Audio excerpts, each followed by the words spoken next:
these are secured and unsecured creditors.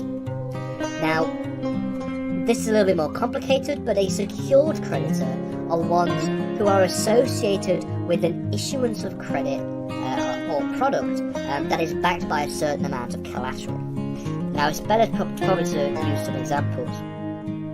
So, they generally refer to voluntary creditors, people who, voluntarily enter into some kind of relationship with the business. It's very important and key to ensuring its survival. So, really there are three that we're going to talk about, three business structures that we're going to focus on. We're going to focus on the concept of the sole trader or the sole proprietor, the concept of a partnership, and then finally the concept of a company. And we're going to distinguish what all of these different things mean. So, sole traders or sole proprietorship is really the most informal form of business to how company laws should be regulated within particular states. I have an interest in that business because I am, interacting and forming contractual obligations with that business by way of purchasing an item from a shop.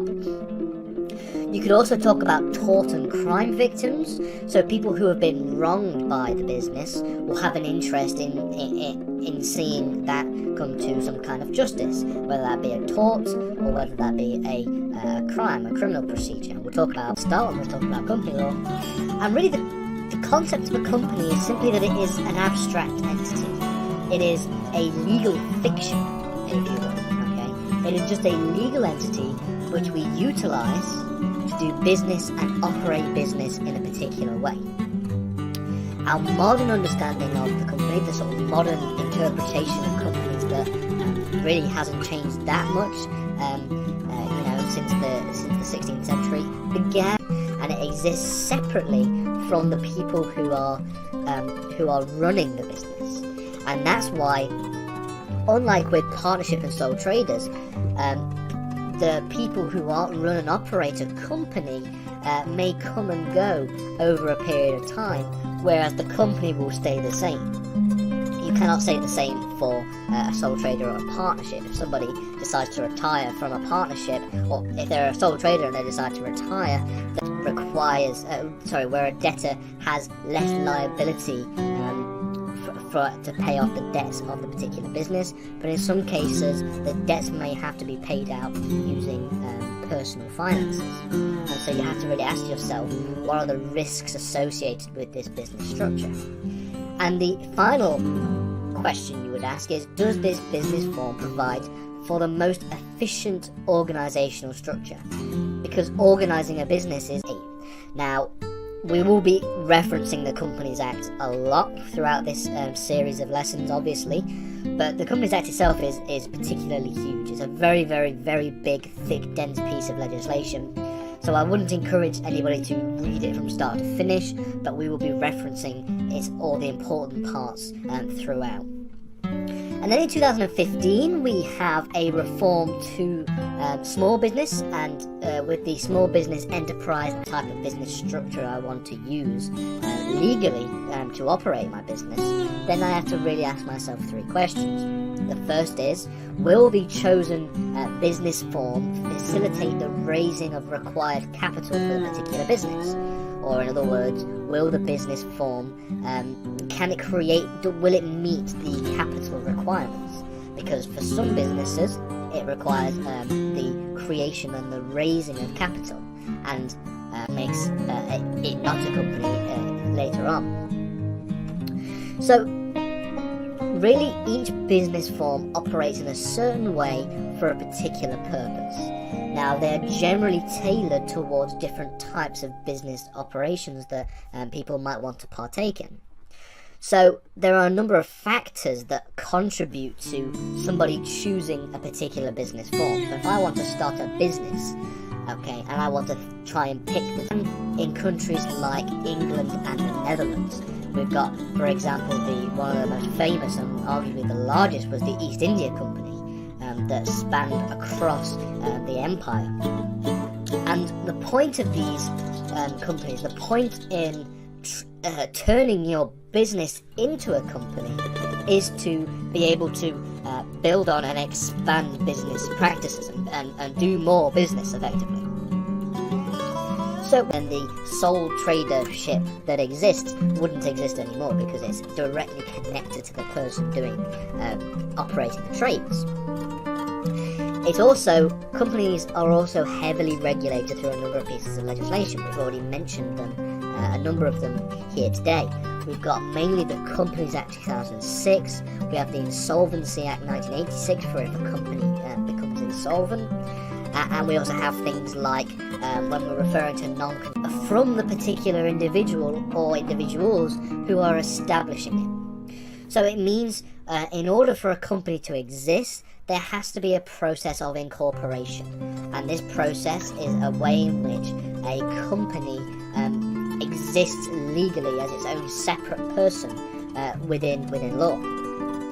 In the UK, this is done at Companies House, and so a company is really a business form that has undergone the process of incorporation. Maximise if we're talking about portfolio investments specifically. Employees as well, they have interests within business structures because they are relying on the business to pay them a particular wage for particular work, for particular labour. And other different, maybe more smaller, different stakeholders, people like tax authorities. So taxes are interested in making sure businesses pay the amount of tax that they owe. And so really we can land law or law of tort, where there are obviously lots of changes that take place, but the base structure and the basic principles tend to remain pretty much the same for a long period of time. Company law is very different. Company law changes a lot, and especially when it comes to the implication that different constitutional reforms has on the business world and on business practices. A very good example of that is Brexit. Requirements for the business to take shape, and a very good example of that would maybe be a bank. A bank often offers business loans to individuals who are wishing to start a business, and these are the people that infuse the business with a certain amount of capital to be able to get off the ground. You also have customers and clients. So if I go and walk into a shop, I'm going to purchase an item from a shop. Corporate insolvency and bankruptcy law in this series of videos. But what I want to do specifically is focus on them in more detail in their own series of lessons, because technically corporate insolvency law is different to company law.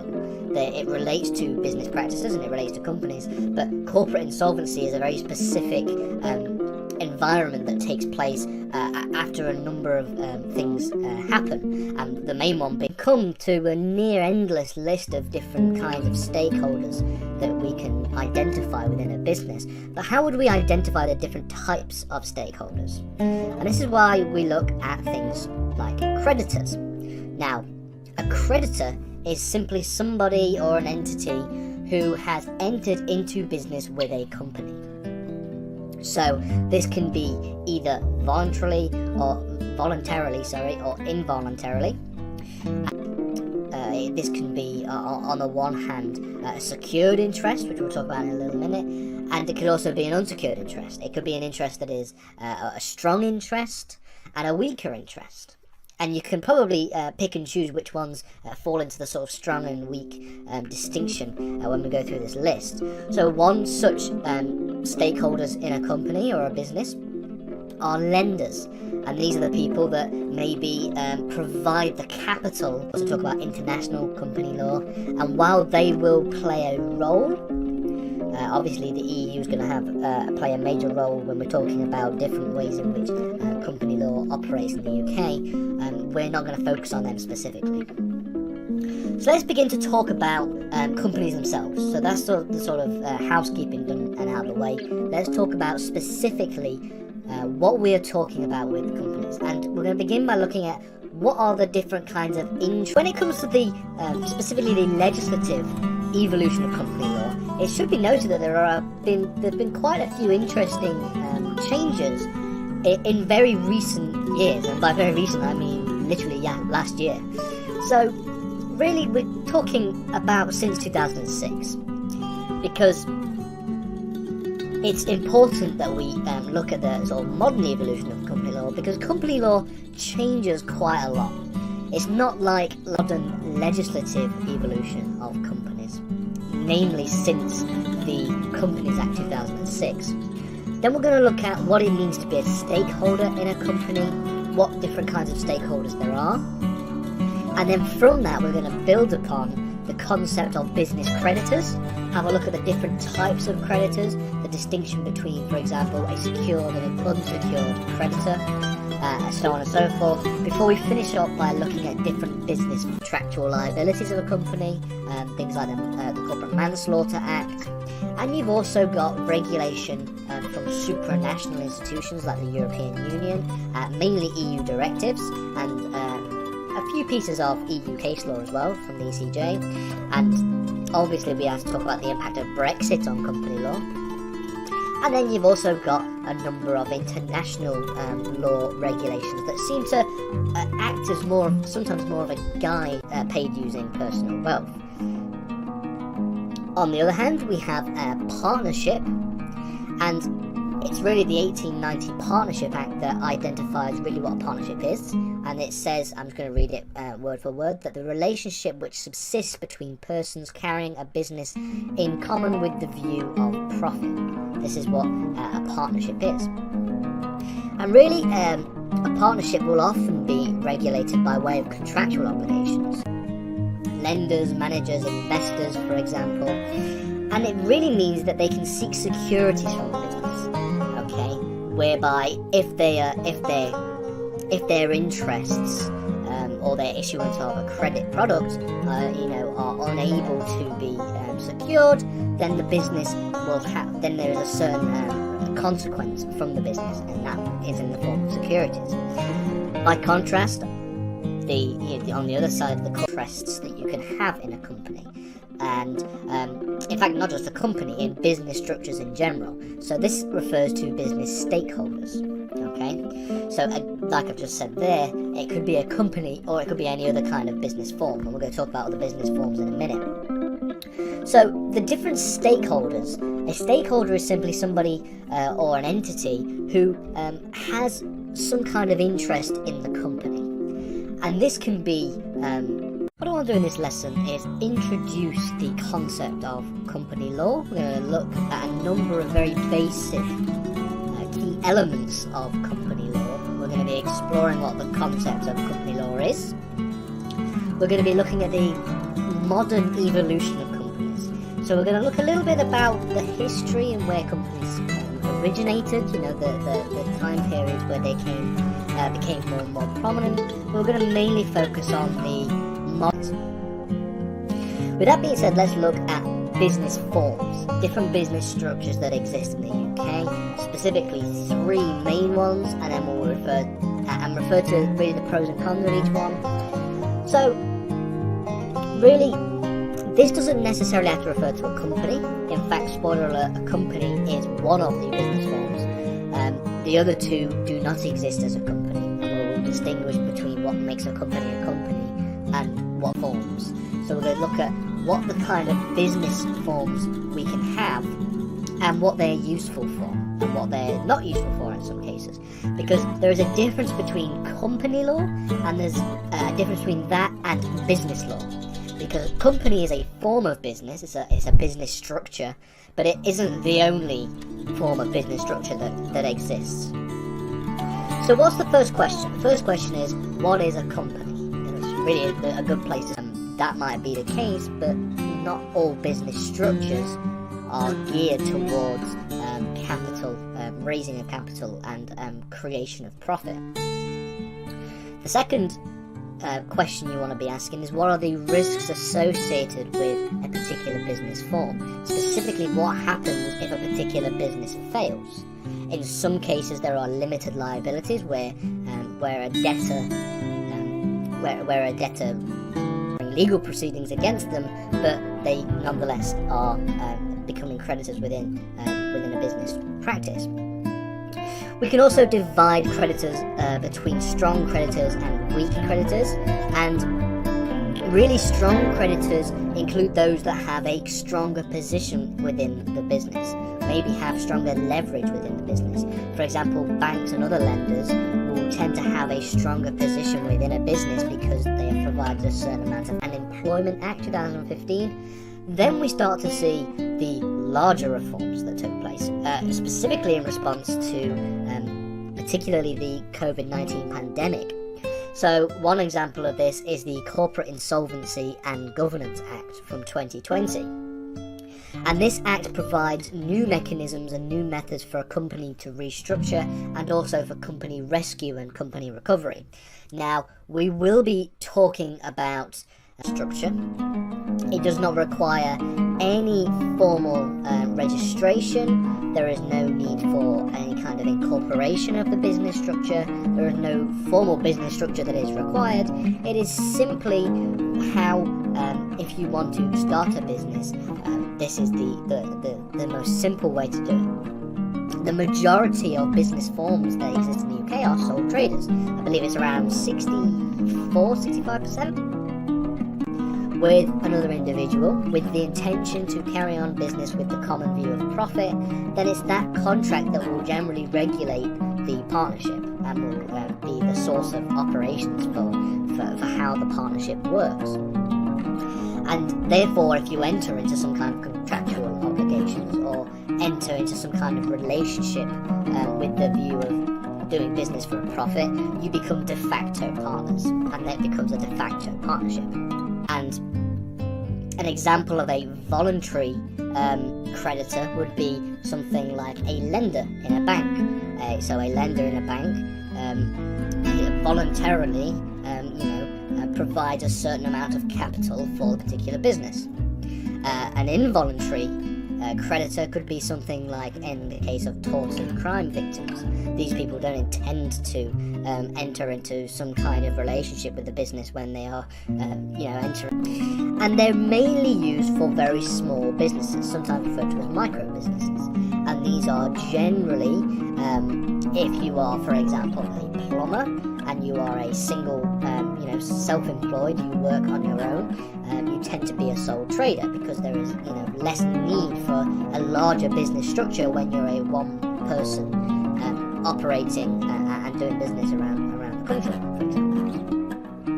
One consequence of a sole trader, and just like with a sole trader, there is no protection from the debts to creditors if a business fails. However, unlike with a sole trader, the liability to the creditors would be shared across however many people the partnership itself. So finally, let's look at the main one we want to talk about, and this is a company.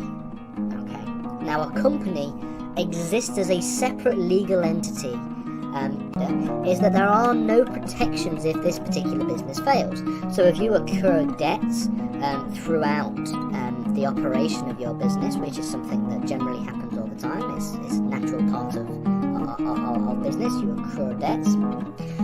Well then, if you are unable to pay said debts, you cannot have those debts written off in the form of bankruptcy proceedings. You'd have to pay that out yourself. So debts to creditors would have to be used capital, and that is then owed back to the banks, usually at an increased rate with interest. On the other hand, you have people like customers who tend to be weaker creditors. They have less of a position within the business. They're not as integrated within the business if you're simply just purchasing a good or service from the business. And then we've got the final way in which we characterize credit. So it's again it's a very informal way of operating business practices in the United Kingdom. It's very similar to a sole trader, except in the sense that there are more than one of you. But at the same time, there is no need for incorporation or anything like that. And like it says here, a partnership may be regulated using contractual obligations. So, for example, if you enter into a contract, and this doesn't necessarily have to be a written contract, okay, corporate manslaughter as well. You also have the various people that own some kind of shares in a particular business, or just some kind of interest in terms of investing within the business, owning the business, or being partners within a business. And so these people obviously have a stake in seeing the company or the business do very well, because they want to see their profits. When an unsecured creditor is one that doesn't have any collateral within its crediting when it acts as a creditor with a business. And really, in other words, effectively, a secured creditor holds a line on its debtor's property. Now, we're going to talk about this in a later lesson, so don't worry about not understanding too much yet. But the distinction between secured and unsecured creditors generally is probably the most complex of the different ways in which we can distinguish creditors in a business, being that a debtor cannot pay its debts to a creditor, and that's where insolvency proceedings begin to take shape. So it's important that we do focus on that in a lot more detail in its own separate lessons, but we will touch on it very briefly in this series of videos as well. And it should also be noted that we are going to be limiting our understanding and our study to UK related company laws. There are obviously other branches of company law that exist. We could talk about EU company law, and obviously you can probably imagine the implication of Brexit on overseas companies operating within the UK. So the first major reform that we're going to talk about is the reform to the 1985 Companies Act, and this was a real major overhaul of this piece of legislation, and also it came with it the passage of a new piece of legislation, the Companies Act 2006, which came into force in 2000.